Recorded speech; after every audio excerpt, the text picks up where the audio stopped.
살만한 세상 서도원입니다.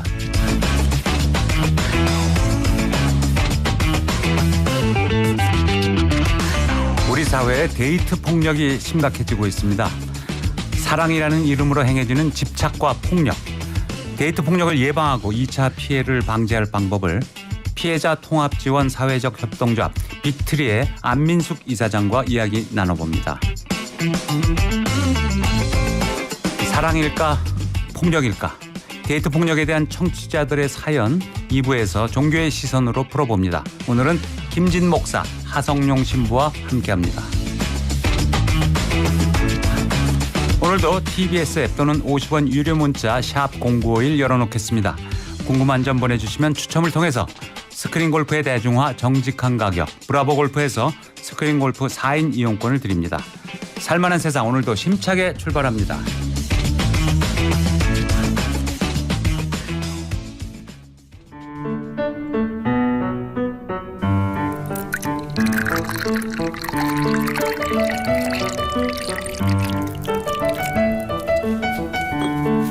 따뜻한 차 한 잔과 함께 만나는 이 사람, 서두원의 티타임입니다.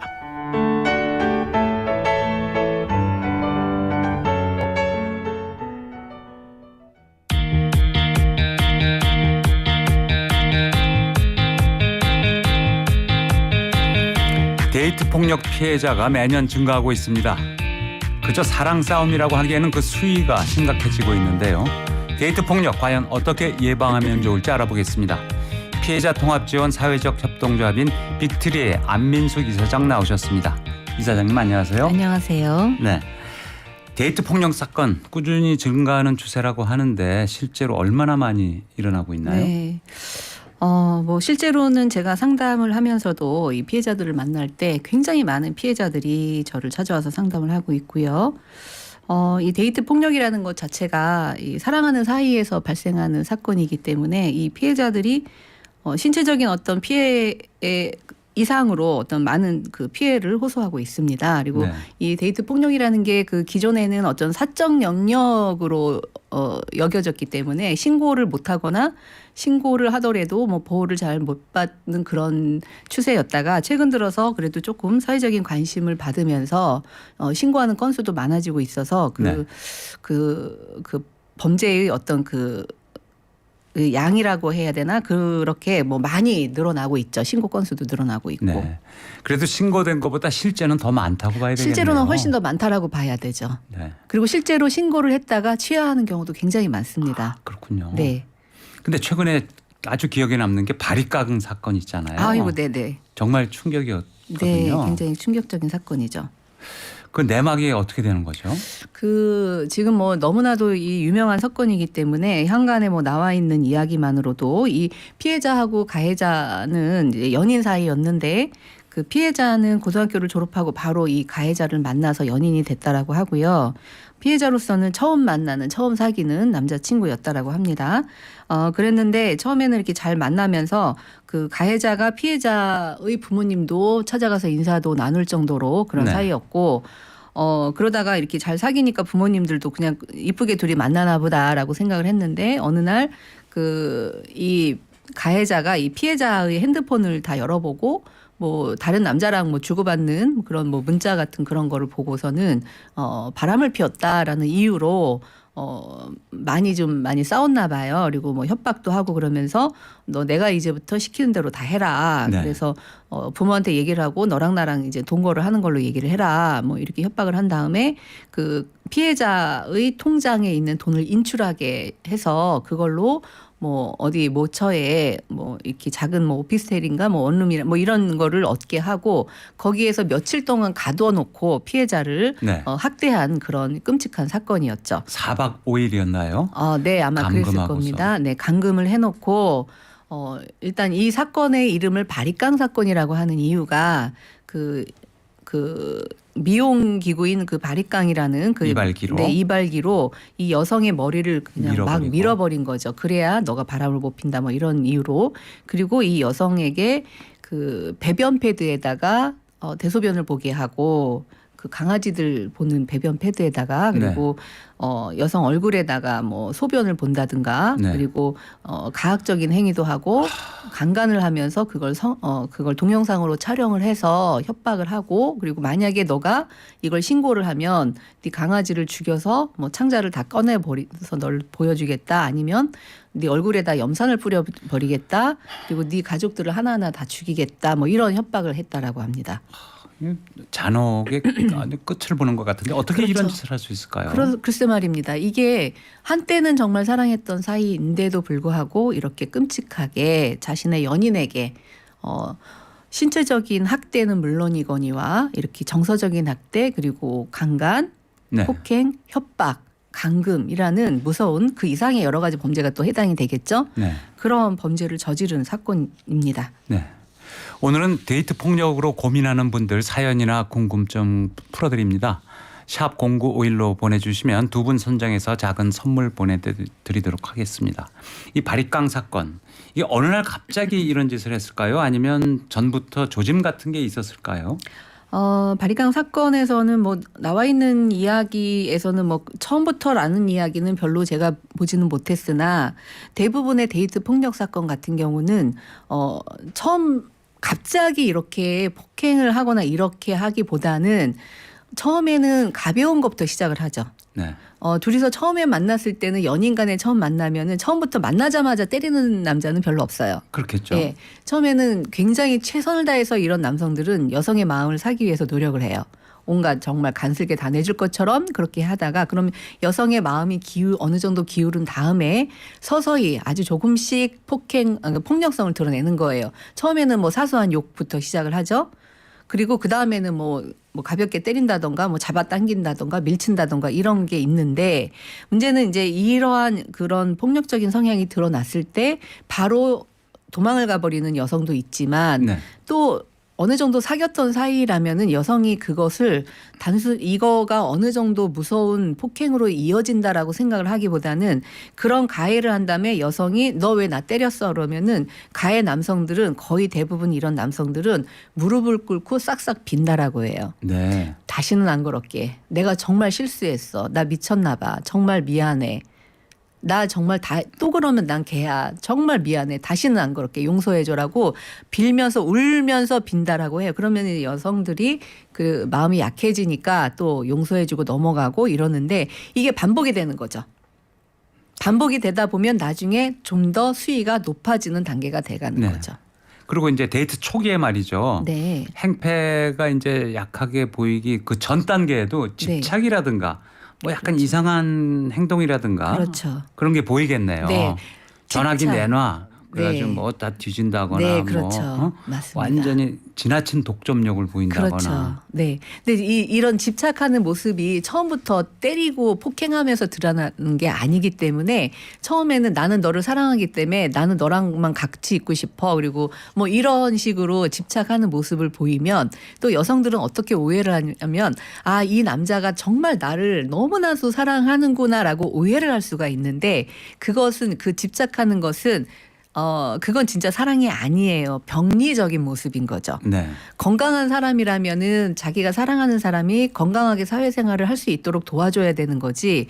자기 옆에만 있게 하고 또 이런 남자들이 집착을 하면은 그 상대방의 피해자의 핸드폰에 있는 남성 전화번호를 다 지우게 해요. 네. 그리고 심지어는 나중에 시간이 지나게 되면 여자친구들 만나는 것조차도 통제를 합니다. 네. 그리고 여자친구가 다른 어떤 사회 모임을 가게 되면은 남자친구가 그 남성이 거기까지 찾아오거나 아니면 데려다주고 데려오는 것까지 합니다.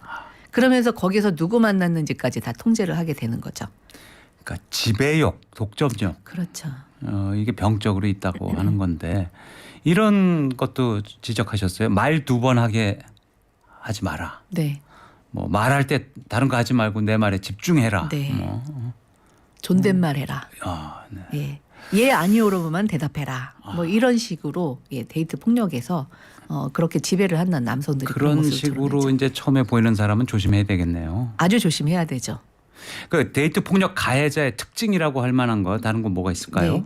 데이트 폭력 가해자들의 특징을 제가 만나본 바에 의하면 대부분이 그 성장 배경에 어떤 아픔이 좀 있어요. 네. 뭐 좀 안 좋은 성장, 뭐 양육 과정에서 뭐 양육 환경이 매우 안 좋았다던가, 뭐 부모로부터 학대를 당했다던가, 뭐 이런 그런 모습들을 갖고 있었고, 그렇기 때문에 아니면 학폭 피해자인 경우도 있어서 네. 자신이 학대를 당했던 경험들이 있는 그런 사람들이었고, 그런 사람들은 자존감이 매우 낮아요. 그래서 이 사람들의 특징을 보면 자기보다 강한 사람에게는 굉장히 매우 아주 비굴하게 낮추는 그런 성향을 보이고 있고, 자기보다 약한 사람에게는 이렇게 폭력적인, 그리고 네. 지배하려는 그런 모습을 드러내고 있죠. 네. 그런데 이제 이사장님은 이제 상담을 하니까 그런 네. 배경을 알게 되는 거고, 네네. 이렇게 남자를 만나는 여자들이 그 남자의 배경을 처음부터 알 수는 없을 테니까 참 답답하네요. 처음부터 만나서 배경까지는 몰라도 네. 남성이 폭력적인 모습을 드러내는 순간이 가장 중요한 거죠. 제일 처음이 중요해요. 네. 만나서 이 남성이 너무 집착을 한다던가, 아니면 어떤 폭력적인 언어를 쓴다던가, 아니면 실제로 신체적인 폭행을 한다던가, 아니면 성관계에서 이상한 행위를 한다던가, 네. 아니면 동영상을 촬영한다든가, 이러면은 바로 뭔가를 조치를 취해야 된다는 거죠. 그 바리깡 사건 말이죠. 네. 지금 재판이 안 끝났죠 지금. 재판 중인 걸로 알고 있습니다. 네, 변호인을 3명이나 선임하고 네. 이 사건에 지금 된 혐의 사안들 그거 다 네. 동의하에 했다. 네. 이렇게 주장하면서 반성의 기미도 없다 이렇게 보도돼 있는데 맞습니까? 지금까지 드러난 바에 의하면은 가해자는 전혀 자기가 잘못한 게 아니다. 뭐 신체적인 어떤 그 폭행 일부만 인정을 하고 나머지는 다 동의하에 했다라고 주장을 하는데, 동의하에 자신의 머리를 그렇게 깎으라는 여성이 어디 있겠어요? 그렇죠. 네. 그리고 동의하에 배변 패드에다가 그렇게 대소변을 보는 여성이 어디 있으며, 동의하에 자기 얼굴에다 소변을 보라고 하는 여성이 어디 있겠으며, 그럼요. 이 사건이 드러난 게 이 피해자가 너무 학대를 당하다가 그 가해자 몰래 엄마 살려줘라는 문자를 보내면서 이게 그 경찰에 신고가 돼서 이 구해진 사건이란 말이에요. 이게 뭘로 봐서 동의하에 있을 수 있는 사건이며, 이 가해자가 이거를 동의하에 했다라고 끝까지 주장한다는 이야기는 전혀 반성을 하지 않는다는 이야기거든요. 그렇죠. 그러니까 더 많이 처벌을 받아야 된다라고 네. 저는 생각을 합니다. 청취자 반응 살펴보겠습니다. 이건 데이트 폭력이 아니라 그냥 폭력이라고 봅니다. 강력한 처벌이 필요한 것 같아요. 이런 의견 주셨고요. 잘 만나는 세상인데 어쩌다 나쁜 사람들 때문에 삭막하고 불안한 사회가 되어서 참으로 안타깝게 생각합니다. 가정교육의 부재가 정말 문제인 것 같습니다. 이렇게 지적해 주신 분 계시고요. 딸 셋을 두고 있는데요. 세상이 너무 무섭습니다. 왜 이렇게 솜방망이 쳐버릴까요? 이런 의견도 주셨고. 데이트 폭력이라는 것을 정작 본인은 모르는 경우가 많다고 합니다. 자신이 어떻게 위기에 처했는지 알 수 있을까요? 상담 등 도움을 주시는 곳은 어디일까요? 이런 질문도 해오셨고 많습니다. 많은 의견들이 올라오고 있어요. 네네. 그런데 이 바리깡 사건의 피해자 지금 건강 상태도 궁금해요. 네. 이 사건 피해자가 그 사건이 너무 저희가 타인인 저희가 듣더라도 너무나도 끔찍한 사건이잖아요. 트라우마가 심할 것 같은데. 게다가 1년 넘게 사귀었던 연인에게 당한 사건이기 때문에 이게 뭐 그 공황 발작이라든가 뭐 우울, 불안, 무기력 이런 게 너무 심해서 발작이 너무 심하대요. 그래가지고 정신병원에 입원했다 퇴원했다가 또 입원했다 퇴원했다를 반복하고 있다라고 저는 알고 있습니다. 그래서 네. 이 피해자가 이 사건을 극복하고 그리고 건강하게 일상으로 돌아오려면 아직 많은 시간이 필요할 것 같고 꾸준히 치료를 받아야 될 것 같습니다. 근데 이 가해자 피해자 모두 20대 아닙니까? 20대죠. 이 말씀드렸듯이 제가 사건 초반에 말씀드렸듯이 피해자는 고등학교 졸업하고 바로 이 남자친구를 만난 거고 가해자 역시 20대 중반 정도로 알고 있어요. 그래서 이렇게 꽃같이 아름다운 20대에 이렇게 처음 만난 연인으로부터 이런 무서운 피해를 당했다는 것 자체가 너무 안타깝고, 이렇게 또 데이트 폭력 피해자들을 만나보면 이 피해자들이 한결같이 하는 말들이 저 다시는 남자를 못 만날 것 같아요. 정말 남자라면 끔찍합니다라는 말을 많이 해요. 그럴 것 같아요. 네. 그래서 이 피해자들이 앞으로 건강한 그런 생활을 하기 위해서는 정말 많은 치료가 필요하고 가해자를 철저히 분리를 해줘야 된다라고 저는 생각을 합니다. 데이트 폭력 피해자 많이 상담해 보셨을 텐데요. 네. 상담할 때 특별히 어려운 점 있으실까요? 데이트 폭력 저는 이제 데이트 폭력 피해자들을 그 사건 초기에 만납니다. 대부분 경찰에 의뢰된 경찰에 신고를 하고 나서 저에게 상담이 연계가 되기 때문에 근데 이 피해자들이 아직도 이 사건, 이 데이트 폭력이 얼마나 무섭고 중요하다는 걸 모르는 것 같아요. 데이트 폭력의 특징이 뭐냐면은요, 반복적이라는 거예요. 네. 그리고 날이 갈수록 그 범행의 수위가 높아진다는 겁니다. 네. 그런데 그래도 사건 초기에 이렇게 뭐 심하지 않을 때 신고를 하고 저한테 연계된 그 피해자들 중에는 고소를 취하는 피해자가 굉장히 많습니다. 왜냐하면은 한때는 사랑했던 사이라서 그리고 가해자가 집요하게 용서를 빌면서 다시는 안 그럴게라고 하면서 그리고 우리 사랑했던 사이잖아 다시 우리 만나자 더 잘할게라는 그런 입에 발린 용서를 구하는 말에 속아서 사건을 취하해버려요.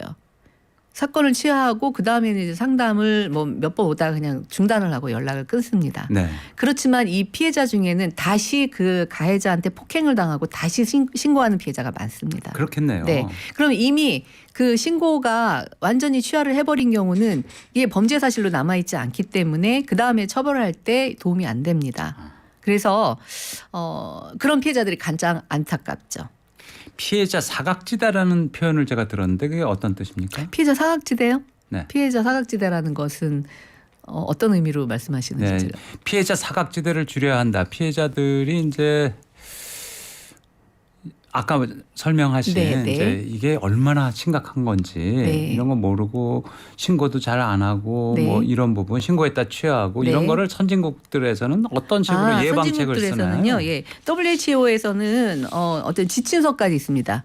피해 이런 성폭력 성폭력, 가정폭력 그리고 이 데이트 폭력 피해자들이 의료기관에 왔을 때 이들이 편하게 신고를 하고 접수를 할 수 있도록 그렇게 의료기관에서 그들을 잘 돌봐줄 수 있는 어떤 지침서도 만들어 놨고요. 미국 같은 경우는 데이트 폭력, 가정 폭력 이런 개념을 같은 개념으로 그러니까 데이트 폭력은 가정 폭력하고 같은 거라고 봐주는 거죠. 네. 우리나라에서는 완전히 다른 개념인 거죠. 그러나 미국에서는 데이트 폭력도 가정 폭력에 가름해서 이 피해자를 보호하거나 가해자 처벌을 하고 있고요. 그리고 핫라인도 설치되어 있고 그리고 이 피해자들에게 그 주거지 지원을 잘 해준다라고 알고 있어요. 네. 그래서 우리나라는 그게 전혀 안 되고 있기 때문에 2차 피해가 많이 심한 거잖아요. 근데 미국 같은 경우는 피해자와 가해자 분리를 확실하게 해주고 심지어는 그 피해자가 안심하고 지낼 수 있도록 주거 지원이 잘 되고 있고요. 영국 같은 경우는 민간이 굉장히 잘 그 합동으로 해가지고 피해자 지원을 잘 해주고 있는데 클레어법이라는 게 있어서 자신이 만나고 있는 그 대상자가 가정폭력 어떤 전과가 있는지 그렇게 요구를 하면은 그것을 알려주는 그런 제도가 있습니다. 그래서 이런 경우는 잠재적인 어떤 피해를 예방할 수가 있는 거죠. 네. 내가 만나고 있는 남자가 그리고 내가 같이 결혼할 대상자가 어떤 성폭력이라든가 가정폭력이라든가 어떤 데이트 폭력의 전과가 있는지를 미리 알면 이 사람 안 되겠네라고 조심을 하거나 이별을 하거나 아니면 치료를 시킬 수 있는 그런 기회를 만들어 주는 거죠. 한국에서는 그렇게 전과 조회가 안 될 것 같아요. 전혀 말도 안 되죠. 안 해주죠. 안 가르쳐 주죠. 안 되죠. 네. 예. 근데 올해 초에 정말 충격적인 사건이 있었는데 말이죠. 네. 서울 금천구인가요? 네. 데이트 폭력을 신고했는데 그렇죠. 신고한 사실에 대해서 불만을 품고 연인을 살해해버렸어요. 네. 이런 사건도 네. 적지 않을 것 같은데. 이거 많잖아요. 이 금천구 데이트 폭력 살인 사건 같은 경우도 둘이서 만났었는데 이 뭐 남성이 어떤 데이트 폭력을 하니까 여성이 신고를 했어요. 그래서 여성과 남성이 가서 경찰서 가서 진술을 하고 피해자가 먼저 진술을 하고 나왔고 가해자가 이제 곧바로 나와서 이 여성을 찾아와 가지고 주차장에서 살해를 했단 말이에요. 네. 네. 이게 근데 이제 또 이 가해자 피해자를 제대로 또 뭐 돌보지 않았다고 경찰을 비난할 수가 없는 게 이런 경우는 피해자에게 신변 보호를 해주겠다 했는데 피해자가 이제 거절을 했고, 네. 그래서 경찰은 더 이상 보호를 해줄 수 없었다라고는 해요. 그렇겠네요. 그렇지만 피해자와 가해자를 좀 더 분리를 했어야 되지 않았나. 곧바로 뭐 이 몇 분 간격으로 그러네요. 15분, 20분 간격으로 이 피해자 가해자를 내보내고 뭐 가해자가 거짓말을 했다라고 해요. 뭐 어디로 갈 거냐라고 했더니 뭐 파주로 가겠다라고 해놓고 바로 피해자 주거지로 가버린 거죠. 그래서 이 부분에 대해서는 피해자 가해자 분리가 좀 확실하게 됐으면 이런 뭐 살인을 좀 방지를 하지 않았을까. 그리고 네. 피해자가 거절을 했어도 이건 위험한 지경이기 때문에 좀 더 경찰 차원에서 신변 보호를 좀 더 좀 확실하게 했으면 좀 더 좋지 않았을까. 물론 뭐 경찰도 뭐 주어진 매뉴얼에 따라서 그렇게 뭐 행동은 했겠으나 뭐 이건 뭐 사후에 드러난 이야기죠. 그렇지만 이렇게 데이트 폭력이 무섭고 위험하다라는 게 이 사건으로 드러났고 우리나라에서 발생하는 살인 사건 중에 10%가 데이트 폭력으로 발생한 살인입니다. 10건 중에 1건. 그렇죠. 매우 높은 그렇죠. 수치죠. 네네. 청취자 반응 보겠습니다. 폭력 행사하는 놈은 정말 못난 놈이죠. 일산 마두동에는 첫눈이 쏟아집니다. 오늘 눈이 예보돼 있었죠. 예, 네. 정말 그런가요? 예. 데이트 폭력. 이 사건은 데이트란 용어 빼고 처벌해야 합니다. 그리고 약한 여성이 피해자인 경우 남녀의 격리를 확실하게 해줘야 됩니다. 지금 설명하신 부분이고요. 맞습니다. 사랑하는 사이라면 믿어주고 존중하고 감동을 주는 사이라고 생각합니다. 하지만 보도되는 뉴스를 보면 일방적이고 소유하려는 것이 아닐까요? 이건 무조건 잘못입니다. 정말 지당하신 말씀드립니다. 그런데요. 연인한테 이별을 통보하잖아요. 네. 그럼 이별을 통보했다는 이유로 집이나 그 직장을 찾아가서 폭력을 행사하는 사건들도 많이 봤어요. 예, 너무 심각하죠. 이거는 뭐 이별 범죄라고 하죠. 예. 이렇게 상대방이 폭력성을 드러내고 협박하고 정말 뭐 감금하고 뭐 집착하고 이 집착이 너무 힘든 거예요. 그러니까 그게 너무 힘드니까 이별을 고하면 이 상대방이 뭐 직장이나 집으로 찾아가 가지고 뭐 거의 감시를 하고 그리고 뭐 그 또 주변 사람들한테 뭐 말도 안 되는 이야기를 뭐 퍼뜨리거나 이런 경우도 많이 있어요. 네. 그 어떤 사건이 있었냐면은 어떤 동호회에서 만났는데 조금 사귀다가 너무 집착을 하니까 여성이 이별을 고했다라고 해요. 그랬더니 이 남성이 이 여성과 같이 찍었던 사진이라던가 뭐 그런 사진을 계속 SNS에 올리고 뭐 동호회에다가 다 퍼날르고 그리고 둘이서 사귀는 것처럼 하고 뭐 또 여성을 비하하고 막 뭐 여러 가지 그런 일이 있었다라고 해요. 그러니까 여성은 끔찍한 거죠. 일상이 다 무너지는 거예요. 네. 주변에 다 그런 헛소문을 퍼뜨리고. 그래서 이제 피해자가 신고를 하고 스마트워치, 그러니까 이제 신변 보호를 받고 있었는데 이 스마트워치가 보통 한 달 단위로 연장을 하거나 뭐 중단을 해요. 그렇지만 이 경찰에서 이게 신변 보호가 끝났다라고 하면서 가해자한테 연락을 했답니다. 그 피해자한테 연락을 가해자한테 왜 연락해 줬어요? 그러게요. 가해자한테 스마트워치 끝났으니까 반납하세요라고 연락을 했고 그런 연락을 받은 3일 후에 가해자는 30cm짜리 칼을 들고 피해자가 출근하는 길에서 숨어 있다가 피해자를 칼로 잔인하게 살해를 합니다. 뭐 듣기도 어렵습니다. 네. 근데 말이죠. 안전 이별이라는 신조어가 유행하기도 했잖아요. 네. 안전 이별, 이별 통보하고 나서 폭력 같은 거를 받지 않을 방법. 네. 뭐 남자한테 돈 자꾸 빌려달라고 해서 귀찮게 만들어라. 네. 상대가 질리도록 오히려 이쪽에서 연락을 많이 하고 집착하는 모습을 꾸며라. 뭐 외모를 뭐 엉터리로 꾸미고 나가라. 뭐 이런 뭐 효과가 있나요? 그거는 그야말로 웃자고 하는 말이죠. 네. 이런 잔인한 그리고 집착하는 그런 가해자들한테는 먹히지도 않아요. 이렇게 하는 것 자체가 폭행의 빌미가 되죠. 그렇구나. 너 일부러 나 약 올리는 거지. 네. 뭐 이런 식으로 폭행의 빌미가 되지. 이거는 그야말로 웃자고 하는 그러니까 안전 이별이라는 게 그냥 만나기 싫은 사람 만나지 말자 차원이지. 네. 이렇게 집착하는 남성한테는 안 통한다? 집착하는 여성한테는 먹히지가 않습니다. 그렇군요. 예. 근데 놀라운 건 말이죠. 한 네. 통계에 따르면은 데이트 폭력 피해 여성의 절반 가량이 네. 폭력 가해자하고 결혼한다 그래요?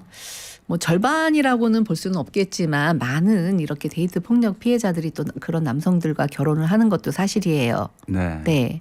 이거 왜 그럴까요? 여러 가지 이유가 있겠으나 데이트 폭력을 한 남성들이 폭행을 하고 나서는 또 굉장히 잘한다라고 해요. 여성에게 뭐 네. 선물 고가의 선물도 하고 뭐 그리고 또 손이 발이 되도록 살살 빌고 무릎 꿇고 울고불고 그리고 정말 결혼하면 잘할게 뭐 너가 나를 떠날까봐 내가 이러는 거야. 네. 우리 결혼하면 나 절대로 우린 이별할 일이 없으니까 나 절대로 안 그럴게 이렇게 거짓말을 하는 거죠. 왜냐하면 이 상대방을 붙잡기 위해서요. 근데 이제 폭력을 당한 여성이 네. 그렇게 용서를 빌면 용서해 주는 사람 여자분들이 굉장히 많다고 그래요. 맞습니다. 그렇게 판단이 안 될까요? 그렇게 폭력을 당하고 판단이 안 되니까 그렇게 그러니까 이 여성은 사랑이 마음이 있으니까 약하니까 그렇죠. 또. 그 진정으로 이 여성은 그 남성을 사랑했던 거예요. 네. 이 남성은 진정으로 이 여성을 사랑했던 게 아닌데 소유욕 지배욕이죠. 그렇죠. 그냥 집착 때문에 사랑하는 것처럼 보였을 뿐인데 이 여성은 진심으로 그 남성을 사랑했던 거예요. 그러나 분명하게 말씀을 드리고 싶은 것은 사랑하면은 때리지 않습니다. 그렇겠죠. 진정으로 사랑하면은 폭행하지 않아요. 진정으로 사랑한다면 내가 사랑하는 사람한테 정서적인 피해 안 합니다. 네. 그리고 가학적인 성행위 안 합니다. 그렇겠죠. 네. 진정으로 사랑하면 둘이 같이 성관계하면서 동영상 촬영해서 그걸로 협박하지 않습니다. 이러한 행위를 한다는 것 자체가 사랑하지 않기 때문에 하는 거예요. 그걸 알아야 되는데. 네. 그걸 모르기 때문에 그걸 사랑이라고 생각을 하는 거죠. 이 방송 들으시는 분들 중에 혹시 본인이라든가 아니면 주변에 데이트 폭력 당하시는 분 계시면은 말이죠.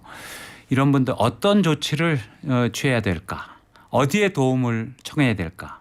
이런 거 좀 팁을 주신다면. 무조건 신고하셔야 돼요. 무조건 네. 신고. 네, 무조건 뺨 한 대 맞았어도 폭행입니다. 신고하셔야 돼요. 네. 상대방이 물건을 집어던지는 것도 폭행입니다. 신고하셔야 됩니다. 자기한테 안 맞았어도. 그렇죠. 네. 물건을 집어던지는 것 자체도 폭행입니다. 손을 들고 발길질을 하려고 그런 액션을 취하는 것조차도 폭행입니다. 그럴 때마다 무조건 신고를 하셔야 보호를 받을 수가 있습니다. 그리고 안전하게 분리가 가능할 수 있습니다. 네. 예, 그냥 친구들한테 이야기하는 거 그걸로 끝내지 마세요. 물론 과거에 제가 십수년 전에 상담을 할 때는 이렇게 데이트 폭행이라든가 데이트 폭력이 신고를 해도 처벌이 잘 안 되는 경우가 많았어요. 경찰도 그때는 어떻게 생각을 했냐면 니네들끼리 데이트하면서 사랑 싸움한 걸 왜 경찰에 와서 신고해라는 그런 네. 인식이 강하게 있었으나 그래서 피해자들이 여기서 이 가해자로부터 벗어나기 위해서 증거를 모으기 위해서 폭행을 당하면서 그걸 증거로 모으고 그랬던 시절도 있었어요. 네. 그러나 지금은 많이 바뀌었습니다. 이 데이트 폭력이라는 말조차 이거는 법률에 나와 있는 용어는 아니지만 이렇게 만연하게 우리들에게 데이트 폭행, 데이트 폭력이라는 말이 만연하게 되기까지 지금은 경찰이나 검찰이나 판사조차도 이거를 인정을 해주고 이거가 아주 심각한 범죄라고 인정을 해주기 때문에 반드시 신고를 하는 게 보호받기 위한 가장 중요한 네. 절차입니다. 그렇군요. 잘 알겠습니다. 청취자분들도 잘 이해를 하셨을 것으로 믿습니다. 이 사장님 오늘 말씀 잘 들었습니다. 감사합니다. 네, 감사합니다. 교통정보 듣고 오겠습니다. 지금 시각 11시 28분입니다. 당신이 있는 곳에 TBS 11시 28분 TBS 정보센터입니다. 서울시내 내부순환로 성산방면으로 성산램프 조금 못 간 지점 3차로에 사고가 있습니다. 사고 처리 작업으로 뒤로 속도가 줄어 있고요. 그 이전 정릉램프에서 홍지문 터널까지도 밀립니다. 반대 성수 쪽으로는 기름램프 조금 못 간 지점 2차로에서 작업이 진행 중인데요. 홍제램프에서 기름램프까지는 밀리고 강변북로 구리 쪽으로 가양대교에서 월드컵대교 사이 또 양화대교에서 반포대교까지 시속 20km 내외입니다. 올림픽대로는 하남 쪽으로 방화대교에서 월드컵대교 사이와 여의도 부근부터 성수대교까지 시속 30km 내외로 이동하고 있고요. 수도권 제1순환고속도로 구리에서 판교 쪽으로 성남 부근에는 장애물이 떨어져 있으니까 조심히 이동하시기 바랍니다. 그 이전 남양주부터 상일까지 7km 구간 통행량이 많아서 정체입니다. TBS 정보센터였습니다.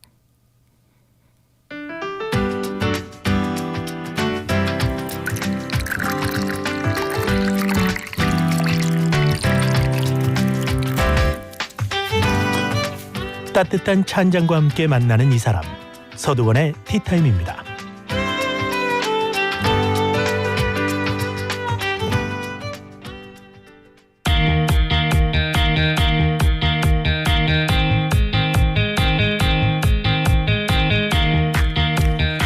앞서 데이트 폭력의 실태와 대책 예방법에 대해서 알아봤는데요. 이어서 사랑일까 폭력일까 데이트 폭력에 대한 청취자들의 고민을 성직자분들과 풀어보겠습니다.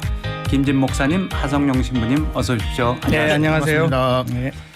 네, 데이트 폭력 가해자들 대부분이요. 너를 너무 사랑해서 그런 거다 이렇게 말한다는데 어떻게 보십니까? 뭐 일종의 거짓말이죠. 사실은 뭐 사랑인가 폭력이라는 게 어울릴 수 없는 단어잖아요. 예. 그러니까 스스로는 그렇게 생각할 수 있어요. 정말 내가 사랑하기 때문에 한다고 그렇게 말로 표현할 수 있지만 사실은 사랑과는 배치되는 거고 자기의 어떤 그 왜곡된 감정 또는 이것에 대한 어떤 외적인 표현이라고 봐야죠. 예, 사랑해 보기는 어렵죠. 네. 약간 정상인이 아니라고 봐야 되겠죠. 그럴 수도 있고요. 철저하게 이제 본인만의 생각인 거고 이게 이제 객관성을 얻으려면 다른 사람의 동의를 얻어야 되는데 대부분의 경우에는 자기 혼자 생각이니까 동의를 얻기는 어렵죠. 예. 데이트 폭력 관련 상담도 꽤 해보셨을 것 같아요. 그 데이트 폭력이 있고 이렇게 물리적인 폭력만 있지 않지 않습니까? 예. 언어 폭력도 있고 또는 심리적인 그런 그 어떤 폭력도 있고요. 그래서 사실 물리적인 폭력으로 상담받은 적은 거의 없고요. 네. 대신 그러나 이 누구하고 사귀면서 그 사람들의 말 또 그들의 말 표현 뭐 이런 거에 상담한 적은 있죠. 지나친 집착이 그렇죠. 예. 그러니까 뭐 그 왜 뭐라 그러죠? 결혼한 부인 또는 남편을 의심하는 의처증 또는 의구증 같은. 그래서 내 여자친구가 어떤 어디 딴 남자를 만난다든가 또는 그런 인식을 받아서 너무 내 남자친구가 그렇게 나를 생각한다. 이거 어떻게 하면 좋겠냐. 이런 상담 받아본 적이 있죠. 그럼 네. 어떻게 말씀해 주시나요? 그런 경우에는 대부분 그 남자 쪽에서 갖고 있는 그 불안 때문에 그런 거거든요. 또는 자존심이 약하고. 네. 그래서 또는 이제 그 여자에 대한 신뢰감 부족하고 그러니까 계속해서 그 상대방한테 믿음을 줘야 돼요. 예. 자기가 당신을 그 상대방을 사랑하고 관계하고 신뢰하고 있다는 것은 믿음을 주는 것이 굉장히 중요하죠. 예. 그런 경우는 이제 상대방이 그 폭력까지 가는 사람이 아니고 약간 정상인일 경우에. 예, 그렇죠. 그런데 거기서 사실은 폭력을 가는 거거든요. 예, 이제 그거지. 그러니까 폭력을 할 때까지는 사실은 그렇게 초기 단계죠. 그러니까 폭력이 한 번에 일어난 게 아니거든요. 전조 증상이 있는 거잖아요. 네. 하신부님도 관련 상담 많이 받아보셨을 것 같아요. 네, 그 아까 이사장님이 말씀하신 것만큼 그렇게 심한 경우는 아니었는데 네. 제가 아는 그 어떤 여자 이제 제가 잘 아는 여자애가 있는데 걔가 이제 나이 차이가 좀 나는 남자랑 사귀게 됐어요. 근데 이제 나이가 좀 나다 보니까 이제 뭐 귀엽다는 식으로 이제 터치가 처음엔 있었는데 그게 처음에는 아 내가 귀엽다고 생각해서 하는 거구나 하는데 이게 점점 심해지게 되고 결혼 약속을 하고 결혼 날짜도 잡고 여러 가지 뭐 혼수도 준비하고 다 했는데도 이제 너무 이제 폭력적인 게 올라가다 보니까 이제 괜찮아지겠지 뭐 예민해서 그렇게 생각했는데 주변에 있는 모든 사람들이 다 말렸습니다. 그건 아니라고 좋아지지 않을 거다 헤어져라 했는데 본인이 뭐 계속 고심을 하다가 결혼하기 일주일 전인가 아무튼 뭐 일주일 안짝 남았을 때 자기가 이제 파혼하겠다고 했더니 남자애가 네가 파혼하겠다고 말했으니까 네가 다 물어내라 위약금 같은 거를. 예. 그래서 이제 그 친구가 위약금까지 다 물어내고 해서 그것 때문에 되게 막 상처받고 이런 것들이 있었는데요. 그게 아까 이사장님도 말씀하셨지만 한두 번의 터치를 했을 때 뭐 이게 애정 표현이라고 생각할 수도 있고 아니면 그냥 어쩌다 한 번 하는 거다라고 생각할 수도 있겠지만 제 생각에는 어쩌다 한 번이나 애정 표현이 그런 식으로 나타나는 거는 그게 처음이 시작인 거지 앞으로도 그럴 가능성은 충분히 다분하다고 봅니다. 네. 뭐 결혼 직전에 파혼했다고 그래서 위약금을 내야 되는지 그거는 제가 잘 모르겠습니다만은 그건 여기 초점은 아니고 그런데 이 폭력을 하게 되는 사람 한 번이 두 번 되고 두 번이 세 번 되고 폭력의 정도가 심해지는 이런 사람들의 심리는 어디 있을까요? 저는 그 폭력도 일종의 신드롬이라고 생각해요. 개인적인 차원에서도. 그러니까 일종의 전염된다 그럴까요? 그러니까 물론 이제 모든 폭력을 행사하는 분들이 그렇게 폭력을 당하거나 폭력 문화에 익숙한 건 아니겠지만 특히 그 남녀 결혼하지 않은 상태에서 그 남녀 간의 어떤 그 폭력이 난다는 것은 본인이 그런 트라우마가 있지 않나 폭력에 대한 그런 생각을 하게 되고요. 그래서 폭력도 자꾸 쓰면 이게 하나의 습관이 되거든요. 그렇겠죠. 그러면서 나름대로의 그 쾌감을 느끼는 거잖아요. 일종의 내가 이 사람을 점령했다. 이 사람보다 내가 강하다. 이 사람은 내가 조정할 수 있다.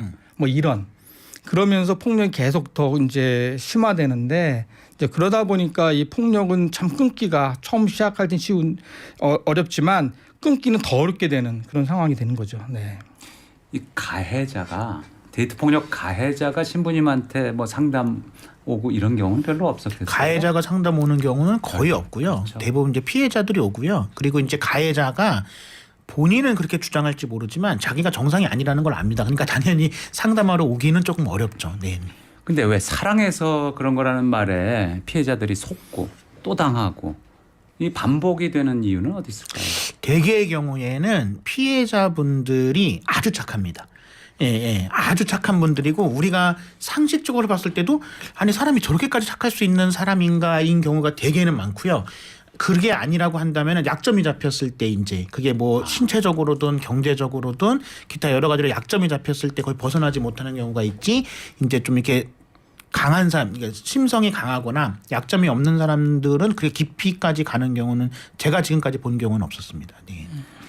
네, 목사님. 네. 원수도 사랑하라는 말씀이 있지 않습니까? 네, 네. 그러면 나한테 데이트 폭력 가하는 사람도 사랑을 계속 해줘야 됩니까? 아, 그건 아니죠. 예, 예를 들어서 그 원수를 사랑한다고 그랬을 때 그 원수라는 것은 그 물론 극단적인 가장 자기가 정말 도저히 사랑할 수 없을 만큼 미움의 대상일지라도 사랑하라는 그런 말에 담겨 있긴 합니다만 저는 만약에 원수를 사랑한다고 하는 그 말을 가지고 이런 데이트 폭력자를 사랑하라는 것은 사실 일종의 그것도 가스라이팅이라고 생각해요. 네, 가스라이팅. 네, 그렇죠. 이제 예를 들어서 폭력하는 사람들은 내가 널 사랑하기 때문에 사랑한다라는 그 말을 참 쓰는 이유가 그 자기의 폭력을 합리화하는 거잖아요. 그러면서 폭력 당하는 사람들이 심리적으로 내가 맞으면서도 아 사랑이야 이것도 하나의 사랑의 표현이야 이 사람의 속마음 그렇지 않을 거야 이렇게 자꾸 스스로 생각하게 만드는 일종의 가스라이팅이거든요. 그러니까 원수를 사랑하 이 말도 잘못 쓰면 사람들한테 자기 합리적 이성이나 판단을 중시시키는 아주 중요한 어떤 가스라이팅의 구조를 할 수 있는 거죠. 예, 네. 가스라이팅. 정말 사랑한다면 폭력을 중단시키도록 그들을 막아야죠. 가스라이팅이 또 인연이라는 말하고도 좀 연관이 있다고 그렇죠. 보는데요. 네. 우리 둘이 만난 건 인연이야. 그러면 피해자도 그런 생각은 할 수 있을 거란 말이죠. 그렇죠. 네. 수많은 남자 중에 저 남자를 내가 만났으니까 저 사람 나하고 인연이다. 네. 그런 대목에 대해서는 어떻게 봐야 그 되나요? 인연이라는 게 영원히 끊지 못하거나 영원히 바꾸지 못하는 거라고 저희 그리스도교에서 이야기하지는 않거든요. 그러니까 인연이라는 건 닿으면 만날 수 있는 거고 아니다 싶으면 헤어질 수 있는 거지 인연이니까 반드시 끝까지 가야 된다 이렇게 얘기하지는 않습니다. 네. 그렇죠. 제가 신학교 다닐 때요. 신학대학 다닐 때 그런 친구가 하나 있었어요. 어떤 여자만 보면 자기가 좋아하는 여자가 생기면 그 여자한테 가서 아 제가 하나님께서 당신이 내게 준 배필이라고 자기가 기도응답 받았다는 거예요. 당신을 만난 하나님의 뜻이라는 거죠. 네. 그러면서 끊임없이 스토킹을 하는 거예요. 왜 하나님의 뜻인데 당신 나를 거부하냐. 실제로 그렇게 하는 사람들이 있어요. 예. 그래서 우리가 그 남녀 만날 때 참 물론 이제 우리 그리스도교 개신교나 우리 가톨릭에서는 그 특별히 그 결혼할 때 기도를 많이 하라고 요청을 해요. 네. 예. 정말 이 사람이 하나님께 주신 배필인가를 늘 신중하게 기도하라고 하지만 단정적으로 상대방의 뜻 없이 내가 너를 택하는 것도 하나님의 뜻이기 때문에라고 하는 것도 엄청난 폭력이죠. 기독교 천주교에서 하나님이 예비하신 짝 모든 사람에게 다 있을까요? 있다고 이야기를 하죠. 네, 교리적으로는. 네, 네. 그러면 하느님이 예비하신 짝이 맞는지 아닌지 확인하는 방법. 그 하느님이 예비하신 짝인지 아닌지를 확인하는 방법보다는 이 남자가 나랑 이제 뭐 결혼을 하고 연애를 해도 괜찮은 사람인가를 뭐 알 수 있는 나름대로의 제가 알려주는 이제 방법은 대부분 여자애들한테 알려주는 방법은 이제 교회랑은 좀 다를 수 있지만 천주교적인 입장에서 그 사람이 이제 가면을 쓸 수도 있고 연기를 할 수도 있는 거지만 이제 그 사람의 본 모습을 보기 위해서는 그 사람이 누구랑 어울리는지를 봐라. 평상시에 특별할 때 나한테 소개시켜주는 사람 말고 일반적으로 만나는 사람들 그리고 이제 그 만나는 사람들 안에서 이 남자가 나의 남자친구든 남편이 될 사람이든 이 남자가 어떤 말과 행동을 하느냐. 그러니까 예를 들어서 친구들하고 있으니까 뭐 편하니까 욕하고 뭐 음담패설하고 이러는데 나랑 있을 때는 안 한다. 그럼 그건 정상은 아니거든요. 그 사람은 연기하는 거잖아요. 네. 그러니까 평상시에도 누구를 만나서 어떻게 말하고 행동하는지를 보면 된다. 그리고 이제 지극히 천주교적인 입장이지만 술을 아주 많이 먹여보면 네. 예, 본성이 나오잖아요. 자기가 주체를 하지 못하니까 그럴 때 만약에 폭력성이 있거나 그럴 때 더 심하게 막 욕설을 하거나 이러면은 그거는 본성이 원래 그런 사람이니까 그런 사람 만나지 마라라고 네. 얘기를 해주죠. 그래 우리 저 시청자분들이 오해할 수 있는데 우리 개신교는 가톨릭에서 하나님이 주신 배필이 있다고 얘기할 때 어떤 한 사람 이 75억 인구 중에 또는 남녀 반 35억 중에 이 여자한테 하나님이 너 명. 한 사람이라고 딱 그렇게 준비해 그런 의미는 아니고요. 네. 내가 살아왔던 삶 앞으로 하나님 앞에 살아갈 삶과 만났을 때 그 조화롭고 또 사랑할 수 있는 그러한 성향, 그러한 분을 하나님께서 준비해 놓으셨다. 네. 이제 그렇게 보는 거죠. 네. 청취자분들이 눈 소식 계속 전해주고 계신데요. 여기는 인천입니다. 첫눈입니다. 김포공항에도 눈이 와요. 종로에서 눈이 내리기 시작합니다. 수색동 한방 눈이 내립니다. 계속 주고 계시고요. 지금 안전운전 부탁드리겠습니다. 자, 두 분 그러면 연애 상담도 많이 해주시겠어요? 네네네. 어때 스스로 생각하기에 연애 상담은 잘해주시는 편이세요? 저는 어쨌든 뭐 제가 잘해준다 못해준다를 제가 말할 수는 없고 어쨌든 저한테 상담을 들은 사람들의 의견이 중요한 거잖아요. 상담을 들었을 때의 대부분의 남자들은 신부님 맨날 나한테 뭐라고 하냐. 대부분의 여자애들은 이제 신부님이 얘기해줘서 잘 됐다 이런 식으로 주로 얘기해요. 저는 이제 주로 남자들한테 뭐라고 하니까. 아마 신부님이 저보다 잘할 것 같아요. 왜냐하면 신부님은 저랑 결혼 안 했기 때문에 네. 물론 사랑을 해보셨겠지만 그냥 객관적일 것 같아요. 오히려 예. 남녀를 바라볼 때. 네. 근데 저는 또 연애도 해봤고 결혼도 하고 그러다 보니까 내 주관적인 게 많이 들어갈 수가 있잖아요. 그래서 네. 오히려 보면 사실은 연애 상담 참 힘듭니다. 예. 그 기독교와 천주교의 연애 어떻게 하라고 상담해 주시나요? 기본적으로는요.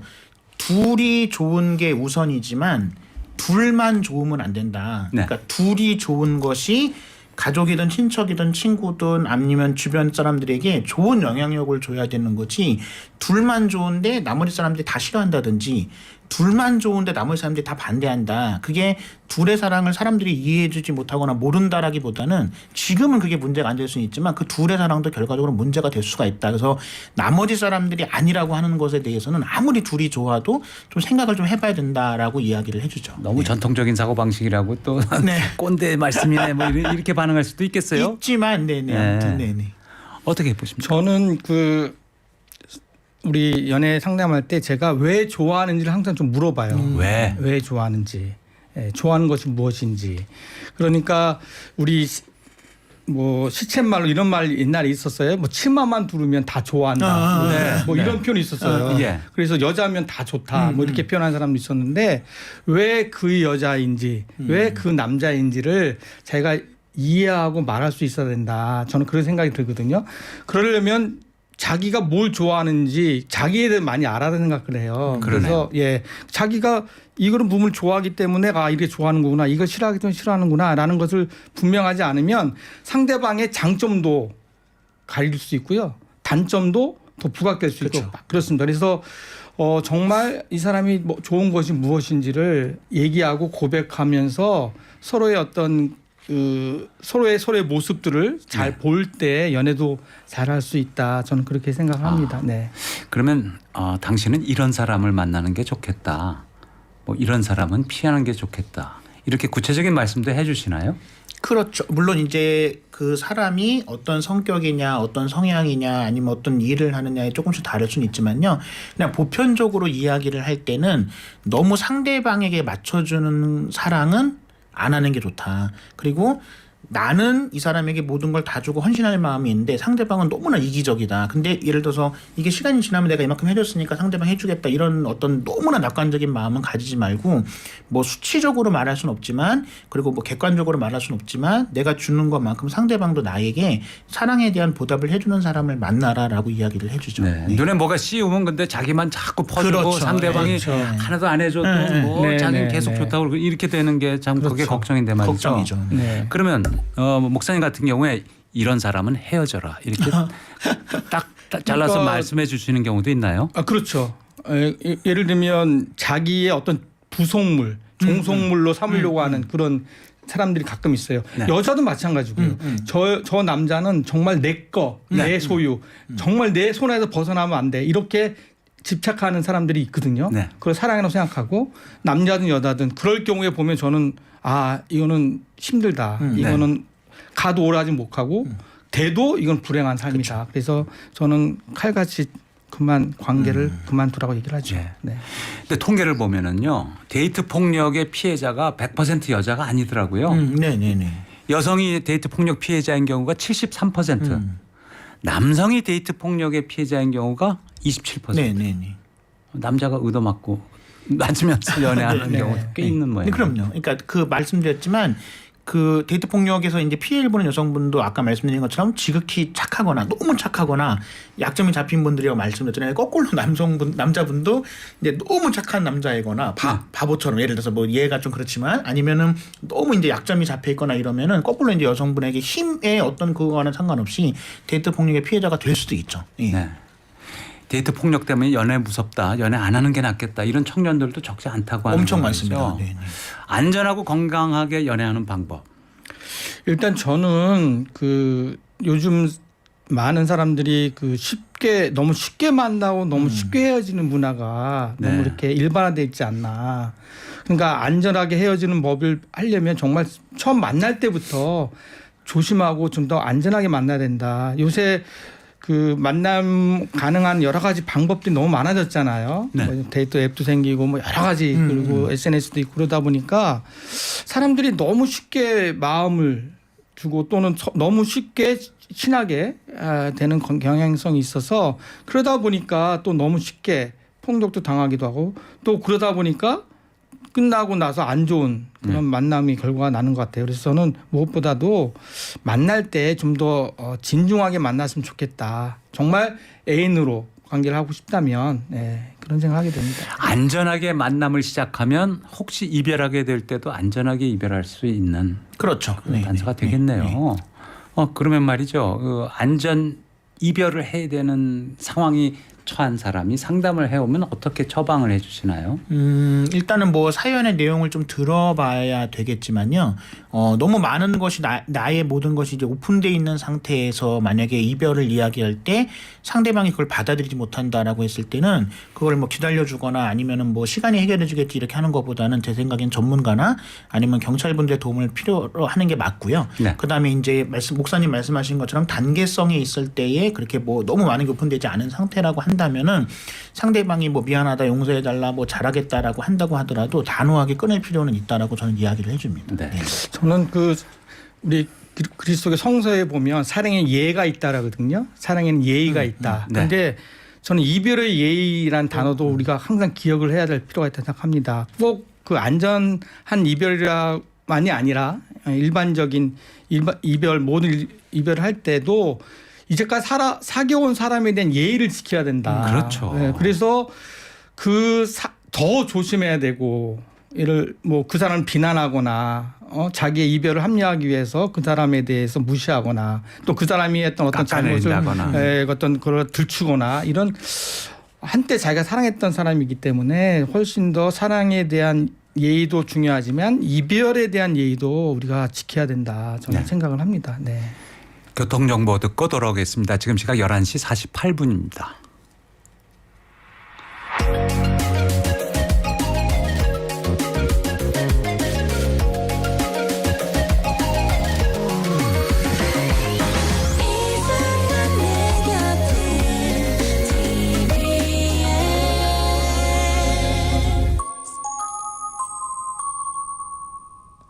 교통정보입니다. 서울 도심으로 곳곳에 눈 오는 구간들 있습니다. 또 여전히 정체가 이어지면서 답답한 곳들도 있으니까요. 마음의 여유 가지고 지나셔야겠습니다. 먼저 올림픽대로 하남 가는 길 방화대교 지난 지점 2차로에서 시설물 보수하는 작업하고 있습니다. 작업 여파로 행주대교에서 가양대교까지 정체고요. 더가 여의하로에서 한남대교 구간으로도 정체와 서행을 반복하며 지나고 있습니다. 한편 충정로역에서는 오전 10시부터 집회가 시작됐는데요. 이 집회는 오늘 오후 5시까지 진행되겠고 집회 후 행진도 이어지겠습니다. 행진은 한 개 차로를 이용해 진행되겠습니다. 또 용산구 전쟁기념관 앞에서도 오전 10시부터 집회가 시작됐고요. 이 구간 역시 5시까지 집회로 혼잡하겠습니다. 지금까지 서울 시내도로 정보였습니다.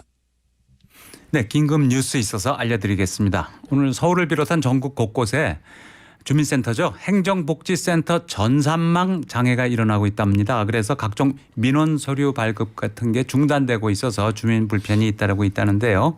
예, 좀 참조하셨으면 좋겠습니다. 자, 연인 관계뿐이 아니라 부모 자식 간에도 집착 문제가 이제 꽤 있는 것 같은데 집착은 왜 하게 되는 걸까요? 기본적으로는 누구든 간에 상대방이 나의 소유다. 아니면 상대방이 내 말을 들어야 한다라는 생각이 있는 분들이 집착을 하게 되고요. 이제 또 하나는 본인에 대해서 어떤 만족감이 낮은 분들, 그리고 나의 공허함이 큰 분들이 다른 사람을 통해서 그걸 채우려고 할 때 이제 집착 관계가 시작이 되는 거죠. 근데 부모 자식 간에 말이죠. 나는 너한테 모든 걸 다 해줬어. 내 네. 희생하면서 그러면서 이제 자식한테 굉장히 불편하게 하고 자식이 굉장히 장성했는데도 끝까지 집착하고 이런 부모 같은 경우 문제가 일종의 있죠. 불안 증세예요. 그 정도는요. 이제 네. 예를 들어서 그러니까 사랑의 왜곡일 수도 있다고 표현할 수 있겠지만 예를 들어서 내가 얘가 없을 경우를 상상해 봤을 때 너무 불안하거든요. 내 손아귀에서 손에 떨어져 나갔을 때 그러다 보니까 하나부터 열까지 자기의 관심 표현이라는 어떤 표현을 통해서 얘가 떠나지 못하도록 하는 거거든요. 그래서 네. 그렇게 부모가 집착할 때는 부모를 안심시켜 줘야 돼요. 네. 집착하는 게 안 좋다. 뭐 누구나 그렇게 얘기하면 다 수긍하겠지만 본인이 당신 집착하는 거라고 얘기할 때 또 나 맞아라고 대답하는 분은 없을 것 같아요. 없죠. 네. 네, 참 그런 게 없기 문제죠. 때문에 문제가 되는 게 아닐까. 오히려 모든 게 다 마찬가지지만 인정하는 사람은 그 사람이 좋든 나쁘를 떠나서 크게 문제될 일은 없거든요. 근데 대부분 인정을 안 하니까 이제 문제가 점점 커지게 되는 거죠. 네. 그러니까 집착을 한 사람들은 상대방에 대해서 시선이 가 있는 거예요. 네. 상대방, 그러니까 자기 자신에 대한 시선이 아니라, 그러니까 그렇죠. 집착을 해결할 수 있는 방법은 자기를 위한 자기의 삶을 살아야 나를, 돼요. 자기를 만족시키고 자기의 자존감을 높이고 자기 어떤 자신감을 자기 삶에 가져야 그 집착에서 해방될 수 있을 겁니다. 네. 네. 아, 그렇군요. 두 분 주례도 많이 보실 것 같은데요. 네. 신도들이 요청하면 주례 다 봐주시나요? 저는 주례 아주 까다롭습니다. 제 인생에 딱 4번밖에 안 봤습니다. 아, 예. 제가 그 인생에서 하지 말아야 될 것 중에 3가지 중에 하나 주례였거든요. 그런데 이제 주례를 하게 되는데 왜 제가 좀 까다롭게 주례를 하냐면 누군가를 축복하고 사랑을 의 어떤 언어를 통해서 그들의 삶을 사랑을 복돋아 주려면 나의 사랑, 내 사랑법, 내 삶이 거기에 걸맞아야 한다는 생각을 한 거예요. 네. 그런데 저는 제가 볼 때 제가 남을 주례해서 부부 사랑을 할 만큼 정말 내가 사랑에 온전성이 있나? 라고 생각할 때 부족하기 때문에 아, 주례를 너무 겸손하시군요. 주례를 많이 안 서는 편입니다. 예. 근데 지지난주에 주례를 했어요. 네, 네, 특별한 기회였네요. 네. 신부님은요? 네, 기본적으로 이제 신자들은 성당에서 이제 사제를 모시고 그 혼배 미사하는 거를 큰 어떤 은총이라고 생각을 하기 때문에 혼배 주례를 많이 부탁을 하고요. 그다음에 이제 제가 있었던 성당에 있었던 어떤 청년들이나 뭐 교사들 이런 친구들이 나중에 시간이 났을 때 신부님이 꼭 해줘야 된다. 그리고 부모님도 본인도 그렇지만 그렇기 때문에 주례를 많이 해주는 편이죠. 네. 네. 주례사에 꼭 집어넣는 말씀이 따로 계실까요? 물론 사람에 따라서 내용은 조금 다르지만 이제 큰 골격적으로 저는 3가지는 꼭 얘기를 해주는데요. 첫 번째는 신뢰에 대한 얘기, 서로에 대한 신뢰. 그리고 두 번째는 서로에 대한 배려에 대한 이야기를 하고요. 마지막으로는 서로에 대한 약속은 꼭 지키도록 노력을 해라. 그게 이루어지든 안 이루어지든 하는 척이라도 해라라고 이야기를 해주죠. 3가지는 기본적으로 다 얘기합니다. 네. 저 같은 경우에는 첫 번째 얘기하는 게 결혼이 사랑의 꼬린이 아니고 사랑의 시작이다. 시작이다. 그러니까 사랑의 학교에 너희들이 입학한 거다. 그러니까 ABC 기영님 배우듯이 이제야말로 진짜 사랑의 길을 찾아가는 거기 때문에 뭐 사랑의 뭐 우리가 이렇게 사랑 결혼까지 했는데 이럴 수 있어 이런 말 하지 말라. 그때부터 그게 시작이니까. 시작이다. 두 번째로는 결혼 전과 결혼 후는 완전히 새로운 존재다. 똑같은 상대방이 아니다. 이제 비로소 어른이 된 거다.